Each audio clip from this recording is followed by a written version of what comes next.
नमस्कार, श्री शिवाय नमस्तुभ्यम. आज आशुतोष शिवमहापुराणची कथा झाली, तर त्या कथेमधील काही भाग मी तुम्हाला सांगणार आहे. म्हणजे तुम्ही जरी पूर्ण कथा ऐकली नसेल तरी तुम्हाला कथेमध्ये गुरुजींनी काय काय सांगितले त्याची थोडीफार मी तुम्हाला माहिती देणार आहे. तर गुरुजींनी पहिलं असं सांगितलं, जिथे शिवमहापुराण आशुतोष शिवमहापुराण कथा चालू आहे छत्तीसगडमध्ये, त्यामधील ही माहिती आहे. तर गुरुजींनी सांगितलं की आपलं घराच्या आसपास कुठलंही मंदिर असेल त्या ठिकाणी तुम्ही जा तांब्याभर पाणी घेऊन. कुठलेही मंदिर छोटे किंवा मोठे नसते. असं नाही की जे प्रसिद्ध मंदिर आहे त्या ठिकाणी मी जाईल आणि पूजा करेल तर मला शंकराची भक्ती मिळेल, म्हणजे प्रसन्न होणार, असं काही नाही. छोट्यातलं छोटं मंदिर असेल, शिवलिंग असेल तरी देखील चालेल. तुम्ही मनापासून एक तांब्या पाणी घेऊन जाऊन बेलपत्र तांदूळ समर्पित करू शकतात. तर दुसरी माहिती अशी आहे की आशुतोषचा अर्थ म्हणजे शीघ्र प्रसन्न होणारे. तर शिवशंकर हे आशुतोष आहेत, म्हणजे शिवशंकर हे लगेच प्रसन्न होतात. थोडी भक्ती केली तरी देखील शिवशंकर प्रसन्न होतात. आणि आशुतोष म्हणजे ज्याचा कुणीही दुश्मन नाहीये, शिवशंकराचा कुणीही वैरी नाहीये, म्हणून त्यांचं नाव आशुतोष आहे. गुरुजी म्हणाले की तुम्ही पुराणामध्ये वाचू शकतात की शिवशंकराचा कुणी वैरी आहे का, तर असुर देखील शिवशंकराची भक्तीच करायची. त्यामुळे शिवशंकराचे नाव हे आशुतोष पडले आहे. शिवशंकराचा कोणीही दुश्मन नसतो. तर पुढील माहिती अशी सांगितली आहे की ज्याचे हृदय शिवाजवळ उघडते त्याचे हृदय हॉस्पिटलमध्ये उघडत नाही. म्हणजे ज्याच्या हृदयामध्ये शिव बसलेला आहे त्याला हार्ट अटॅक येत नाही. त्याच्यामुळे आपल्या हृदयामध्ये आपण शिवशंकराची भक्ती आणायची आहे, असे पंडित प्रदीप मिश्रांनी सांगितले आहे. तर पुढची माहिती अशी आहे जी एका पत्राच्या माध्यमातून आली आहे. तर एका ताईंनी म्हणजे एका महिलेने सांगितलेली ही माहिती आहे. तर त्यांनी अशी माहिती सांगितली आहे की त्यांच्या जे पती होते ते 22 वर्षापासून मानसिक आजाराने ग्रस्त होते. तर ते रात्रभर झोपायचे देखील नाही, किती गोळ्या खाल्ल्या तरी. तर त्यांनी लॉकडाऊनमध्ये शिवमहापुराणची कथा ऐकली पंडित प्रदीप मिश्रांची, आणि त्या रोज एक तांब्या पाणी आणि बेलपत्र घेऊन शिवमंदिरात जायच्या. तर त्यांनी त्यांच्या पतीला एक बेलपत्र आणि थोडे पाणी द्यायला सुरुवात केली. तर हळूहळू त्यांच्या पतीमध्ये म्हणजे त्यांचा जो मानसिक आजार होता त्यामध्ये फरक पडायला लागला. तर त्याच ताईंनी अशी माहिती सांगितली की त्यांचा मुलगा त्यांच्या घरापासून खूप लांब नोकरी करायचा, जॉब करायचा. तर त्यांनी शिवशंकराला प्रार्थना केली की 22 वर्षाचा आजार तुम्ही घालवलात तर माझ्या मुलाची देखील बदली इकडे जवळपास करा. तर त्यांनी रोज तुपाचा दिवा, तांब्याभर पाणी आणि बेलपत्र शिवशंकराला चढवायला सुरुवात केली आणि मुलाच्या बदली संबंधी प्रार्थना केली. तर 15 दिवसात त्यांच्या मुलाची बदली त्यांच्या घराजवळ झाली. तर दुसरी माहिती अशी सांगितली, ती पण एका पत्राचीच आहे. तर त्या ताईंचे कमरेच्या नसा ब्लॉकेज झाल्या होत्या. डॉक्टरांनी त्यांना ऑपरेशन देखील करायला सांगितले होते. ऑपरेशन नाही केले तर पॅरालिसिस होऊ शकतो असे देखील त्यांनी सांगितले होते डॉक्टरने. तर त्या ताईंनी शिवमहापुराणची कथा ऐकली आणि शिवमहापुराणची कथा ऐकून त्यांनी शंकराला तांब्याभर पाणी टाकायला आणि बेलपत्र चढवायला सुरुवात केली. तर त्या ताईंनी बेलपत्र खायला आणि पाण्याचं आचमन करायला देखील सुरुवात केली. तर त्यांचा आजार हळूहळू कमी झाला आणि ती ताई देखील कथा ऐकायला पंडालमध्ये आलेली होती. म्हणजे शिवशंकराचे आभार मानायला ती ताई आलेली होती. तर असे 2 महिला जे ज्यांना डॉक्टरांनी सांगितलं होतं आजार आहे, तर त्या महिलांचे पत्र देखील पंडितजींनी वाचले.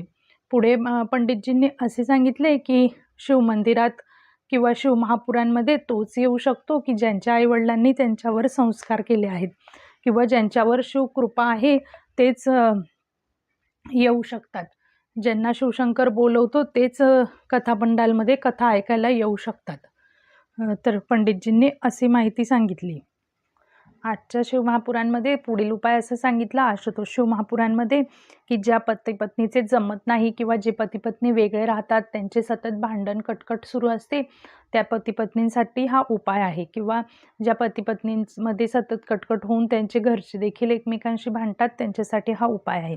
तर पती किंवा पत्नी दोघांपैकी एकाने तांब्याभर पाणी शिवमंदिरात घेऊन जायचं आहे आणि आशुतोष महादेवाचं नाव घेऊन तांब्याभर पाणी शिवलिंगावर अर्पित करायचं आहे. बस एवढाच उपाय करायचा आहे. तर हळूहळू पती पत्नीमध्ये जमायला लागते आणि जे पती पत्नी वेगळे राहतात ते देखील म्हणजे त्यांच्यापैकी दोघांपैकी एक जण पुढाकार घेऊन एकत्र येण्याचा प्रयत्न करतात.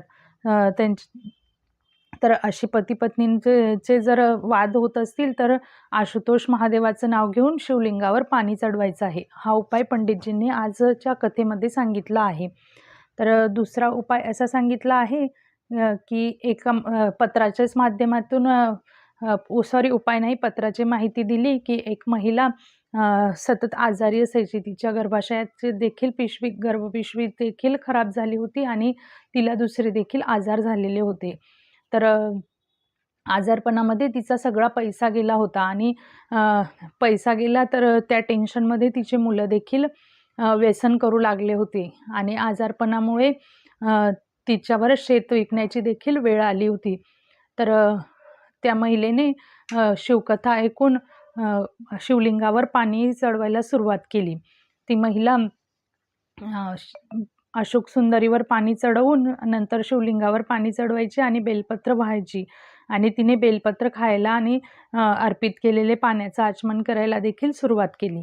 तर हळूहळू तिचा आजार बरा झाला आणि तिच्या मुलांचे व्यसन देखील दूर झाले. तर ती महिला आभार मानण्यासाठी कथा ऐकायला आलेली होती, अशी माहिती पंडितजींनी दिली.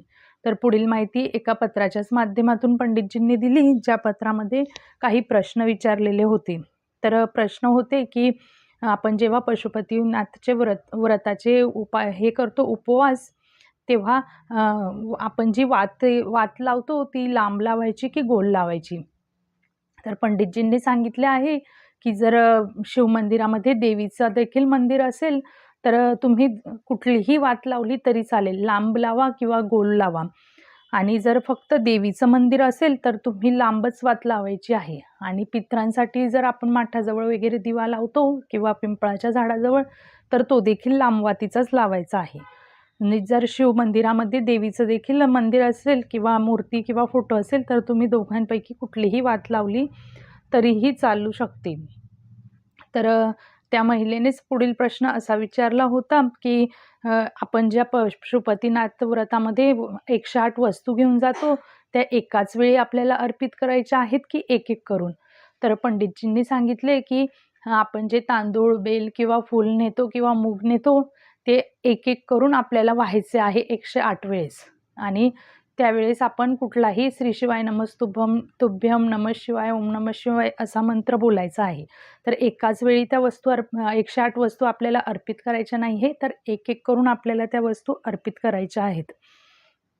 आणि पुढील उपाय असा सांगितला, पुढील प्रश्न असा होता की पंडितजींनी सांगितले आहे की नंदीच्या कानामध्ये बोलायचे असते, म्हणजे आपली मनोकामना बोलायची असते. तर त्या ताईंनी प्रश्न विचारला होता की नंदीच्या कानात बोललं तर लोक हसतात. तर पंडितजींनी सांगितले की हिंदू धर्मालाच लोक हसतात आणि मी कुठलेही दुसरे उपाय सांगत नाही, जे शिवमहापुराणमध्ये सांगितलेले आहेत तेच मी तुम्हाला उपाय सांगतो. तुम्ही शिवमहापुराण वाचू देखील शकतात आणि त्यातीलच मी उपाय सांगतो. जर उपाय नंदीच्या कानात बोलण्याचा उपाय मी सांगितला आहे तो जलंधरची कथा ऐकूनच सांगितला आहे.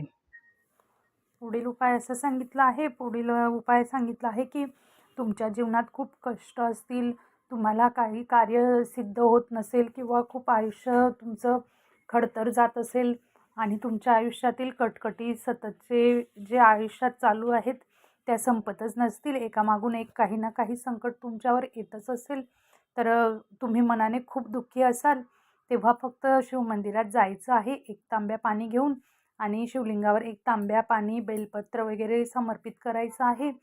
मन पुष्प धूप दीप काय तुम्हाला पूजा करायची आहे तशी पूजा करून घ्यायची आहे आणि फक्त नंदीजवळ बसून शिवशंकराचे दर्शन घ्यायचे आहे. जसे नंदी एक सारखा शिवशंकराचे दर्शन घेतो, म्हणजे एकसारखा शिवशंकराकडे बघतो, तसं आपल्याला नंदीजवळ बसून शांत फक्त शिवलिंगाकडे बघायचं आहे आणि आपल्या मनातील काय दुःख कष्ट काय असेल ते शिवशंकराला सांगायचं आहे. तर नंदीकडून आपण शिकलं पाहिजे की नंदी कसा एका जागेवर शांत बसून शिवशंकराचे दर्शन घेत असतो. तर नंदीजवळ बसून आपण अशा प्रकारे शिवशंकराचे दर्शन घ्यायचे आहे आणि नंदीच्या कानामध्ये आपण आपली प्रार्थना सांगायची आहे. तर नंदी आपली प्रार्थना नक्कीच शिवशंकराजवळ पोहोचवतो. तर पुढील माहिती अशी सांगितली गुरुजींनी की आशुतोष शिव महापुराण कथेचा अर्थ आहे की आपलं कुणाशी वैर नाही पाहिजे, कुणाशीच आपण दुश्मनी ठेवायची नाही आहे किंवा वैरभावना ठेवायची नाही आहे. तर अशी माहिती गुरुजींनी दिली आहे.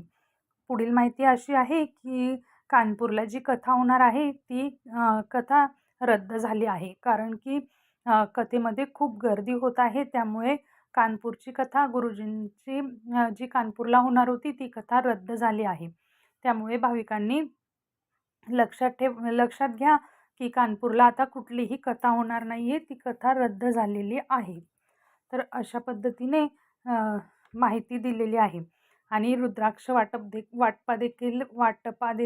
वाटपाची देखील पंडितजींनी माहिती सांगितली आहे. जे सिहोरला रुद्राक्ष वाटप होणार आहे ते 16 ते 21 फेब्रुवारीला होणार आहे आणि सिहोरला धर्मशाळा देखील उघड्या आहेत, म्हणजे आपल्याला राहण्याची खाण्याची सोय होणार आहे. ज्यावेळेस रुद्राक्ष वाटप होणार आहे त्यावेळेस सिहोरमध्ये धर्मशाळा मोफत निशुल्क पद्धतीने आपल्याला मिळणार आहे, जिथे आपली राहण्या खाण्याची सोय होणार आहे.